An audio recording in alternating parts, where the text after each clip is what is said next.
Ал балалар сәлеметсіңдер ма? Енді сабағымызды, қазақ тілі сабағын бастайық. Қане орнымыздан тұрып, бір-бірімізге жақсы көңіл сыйлайық. Екінші. Қуанамын менде, қуанасың сен де, қуанамыз бәріміз арайлаған күнде. Жақсы. Рахмет балалар. Жақсы. Бір-бірімізге көңіл сыйлап, сабағымызды бастайық. Енді балалар, үй тапсырмасына не берілді қазақ тілінде? Бағазақ айтамыз. Үй тапсырмасына? Үй тапсырмасына 65 Не істеу керек? Және? Ішінен записінде? Алу керек, сызу керек, е? Жақсы. Ал қане дәптерімізді ашайық. Бірінші сөйлемді Байсұлтан оқиды. Қане тексерейік. Құстардың ең ірісі түйе құс. Жақсы. Енді зат есімді айта ғой. Зат есім бізде? Зат есім бізден құстар. Құстардың және түйе құс. Түйе құс, иә. Ал енді бұл зат есім дара зат есім бе, күрделі ме? Қайсысына жатады? Күрделі. Құстар ол дара зат есім. Дара зат есімнің себебі? Себебі ол бір сөзден құралған. Ал екінші сөз? Ал екінші сөз түйе құс ол күрделі зат есімде. Себебі ол екі сөзден құралған. Қандай? Түйе құс. Жақсы, жарайсың. Енді екінші сөйлемді Раяна оқиды ғой. Оның биіктігі 2 метрден асады. Асады. Оның биіктігі 2 метрден асады. Ал зат есім бар ма? Оның ішінде Зат есім жоқ. Үшінші сөйлемді Аяру? Аяғы 2 саусақты. Зат есім? Аяғы. Дара зат есім бе, күрделі ме? Бір сөзден құралған. Және де соңғы сөйлемді Ибрахим? Қанаты қысқа. Зат есім? Қанат. Дара ма, күрделі ме?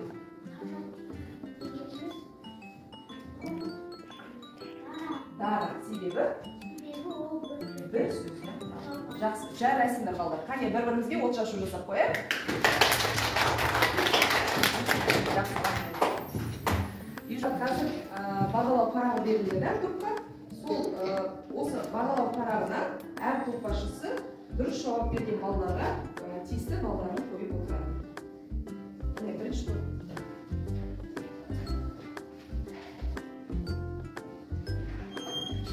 Балалар, бүгінгі жаңа сабағымыз, яғни өткенді қайталау, сабағымыздың тақырыбы өткенді қайталау, өзіңді тексер деп аталады. Оқулығымыздың 67-ші және 68-ші беттерін ашамыз. Ал ашсақ, енді біз қай сөз табымен таныстық, есімізге түсіріп алайық. Қай сөз табымен таныстық біз өткен сабақтарда? Самға, қай сөз табымен таныстық?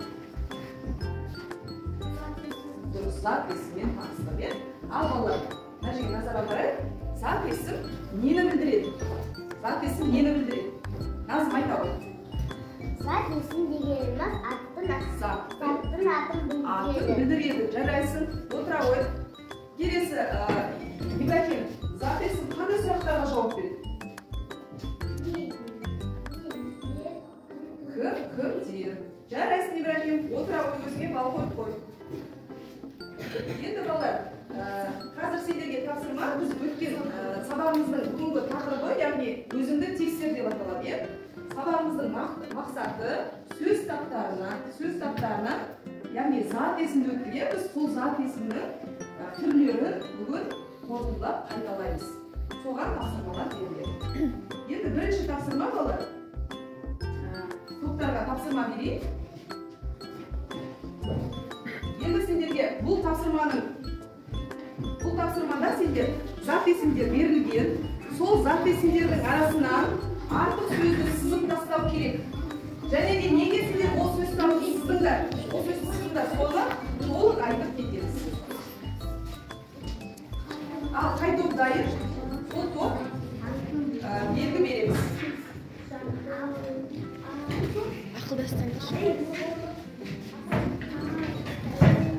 Ақылдастық па?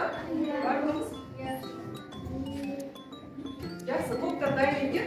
Ал бірінші топтан сіздер кім жауап береді? Ал, Ыза Айдарбек Аяру жауап береді дейді. Ал Аяру айтады. Бірінші сөздерді оқып бер. Тұра ғой. Нигерлер, қояндар, алмалар, құздар, қалам. Жақсы. Енді қай сөзді сызып тастадың? Қай сөз сыздыңдар? Не себепті еліктісіздік? Өйткені Бұл жерде қандай зат есімдер жазылып тұр? бұл жерде Рамазан? Қандай зат есімдер жазылып тұр? Дұрыс, қайсы жазылып тұр? Қояндар, алмалар, құстар, қаламдар. Бұлар қандай зат есімдер? Көпше зат есімдер. Ал елік деген Аяру?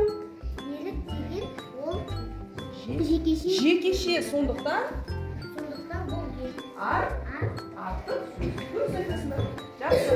Енді екінші топтан. Мебелер айта ғой. Сендердің сөздері оқиды ғой. Дауыстап.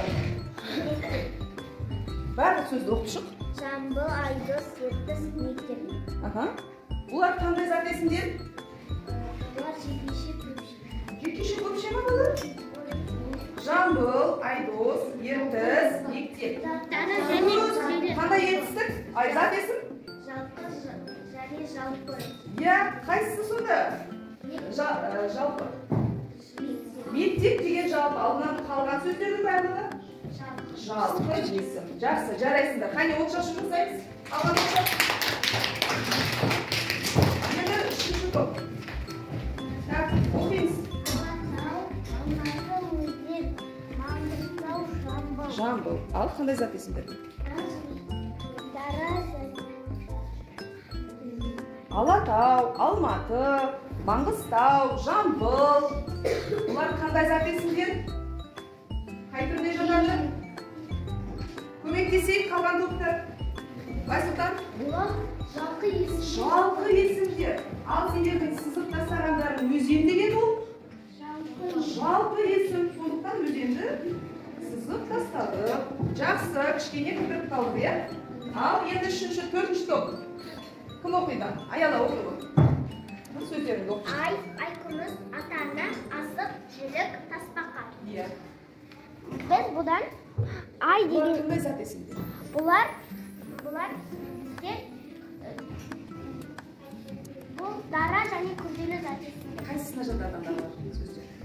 Сөздер бізде күрделі зат есімге жатады. Күрделі зат есімге жатады. Ал сендер сызып тастаған ол? Ай ол дара зат есім. Дара зат есім. Күрделі зат есім деген не? Есімізге түсірші. Күрделі зат есім деген не? Айтшы Амина. Күрделі зат есім. Мысалы. Ай күміс, ата-ана, асық жілік, тасбақа. Бұлар қандай зат есімдер? Күрделі зат есім. Неше сөзден құралып тұр? Екі сөзден. Екі сөзден құралып тұр. Яғни бұл күрделі зат есім. Ал балалар, оқулығымыз, дәптерімізді ашайық. Екі жол тастап, екі салсақ қойып жазамыз. Нағылымызды әділдеп, көріп кетіп жазамыз.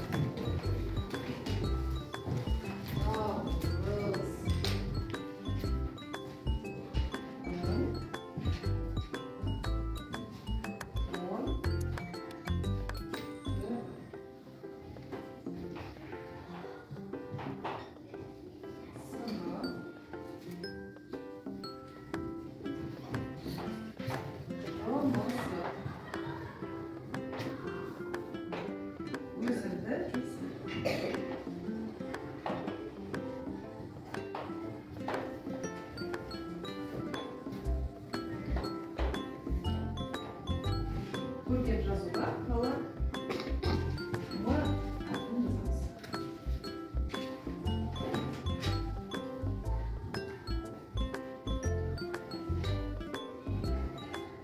Келесі тапсырмамыз біздің жұптық жұмыс. Яғни жұптасы осы тапсырманы орындаймыз. Қазір жұптарға бірінші тапсырманы мұқият тыңдап алайық. Мына жерде сөздер берілген. Мынау ненің сурет қалыр? Мына не дейміз? Таразы. Таразының қай жағы ауыр екен, соны анықтауымыз керек. Таразының оң жағына жалпы есімдер жазамыз, сол жағына жалпы есімдер жазамыз. Мына жерде сөздер берілген, қане оқып көрейік. Жайық, бесік, жиренше, ертегі,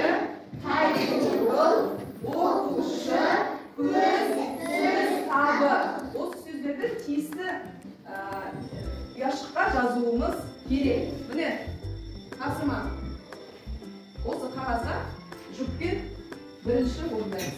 Birinchi bitirib bular belgi berasiz.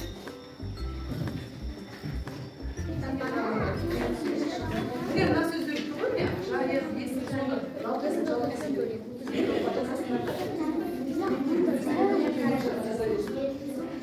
So'sin tushuntiringizlar. Nega u jalqasin? Qaraymi? Sebebi bu odamning aqli, yer suv aqli degan sizlar tushunmayapsizlar.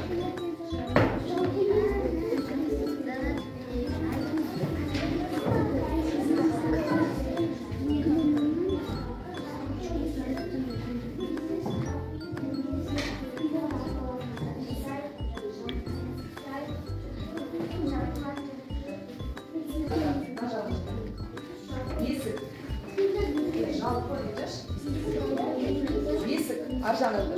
Jirenşe degen. Жалпы себеп ол адамның аты. Ертегі деген. Жалпы. Таймуру. Жалпы. Оқушы. Жалпы. Көз. Сөз табы. Жалпы. Ал кім болды? Қай жұп болды қане? Қай жұп болды? Бәрін жазылыр ма? Бар мı söz жазды? Oldu, жақсы.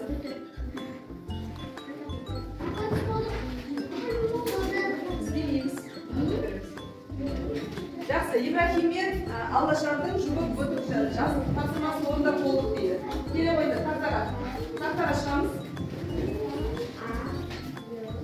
Ал оқып беріңдер енді. Ал жалпы және жалпы есімді қазір талдайтын боламыз. Ал бізде Аллажар оқиды. Ал Аллажар айтады, жалпы есімдер оқиды. Жайық, жиренше, тайбурыл, оқушы дейді. Ал Ибрахим жалпы есімдерді оқиды.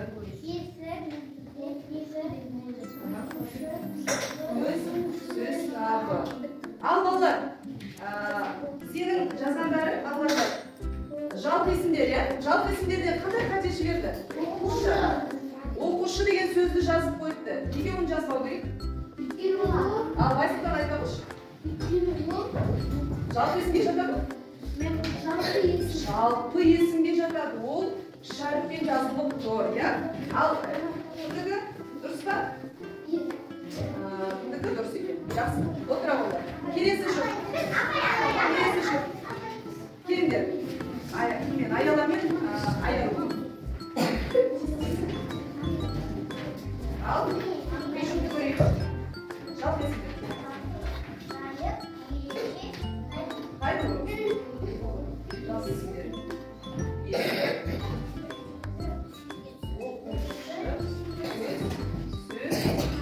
Dürüst babalar. Öyle şahsı. Çaresinde. Ballarınızı koyup koyalım. Так, келесі сама тоқтан. Аминамен сезіп келе ғой. Сен қайсысы оқисың? Жалпы есімдерді оқып бере ғой. Ал Амина жалпы есімдерді оқып бере. Жиренше. Жайық. Ал сен сезімдерді? Жалпы есімдерді оқып. Ертегі.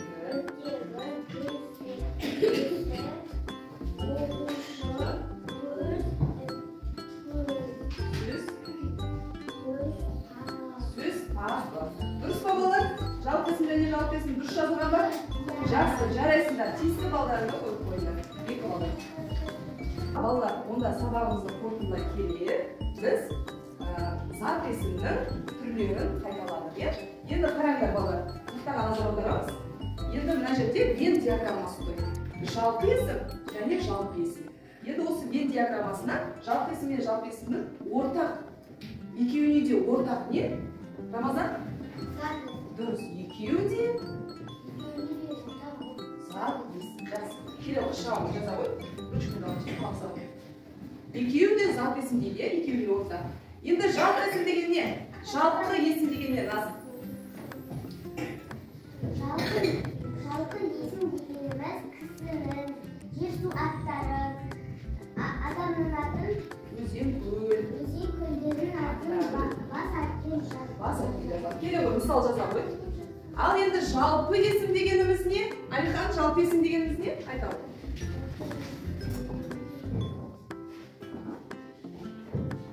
Қандай әріппен жазылады? Исламхан, көмектесші. Жалпы есім дегеніміз кішкентай әріппен жазылады. Және оның ережесі? Жалпы есімнен Зат есімдерді жалпы есім деп аталады. Келе ғой, мысал жаза ғой. Қаламсағыңды алып шық. 2-3 жазсаң да жетеді болады. Жаза.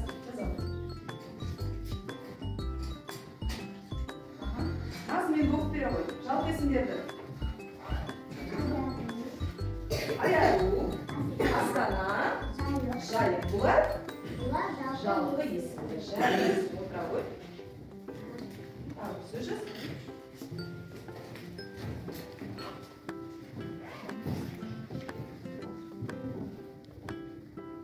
Жақсы, оқы ғой. Исламхан оқы ғой. Мектеп, оқушы, Бұлар жалпы есім. жалпы есім. Енді сабағымыздың соңында біз бағалау парағын жинап көрейік. Әр топтың неше балл жинағанын есептейміз.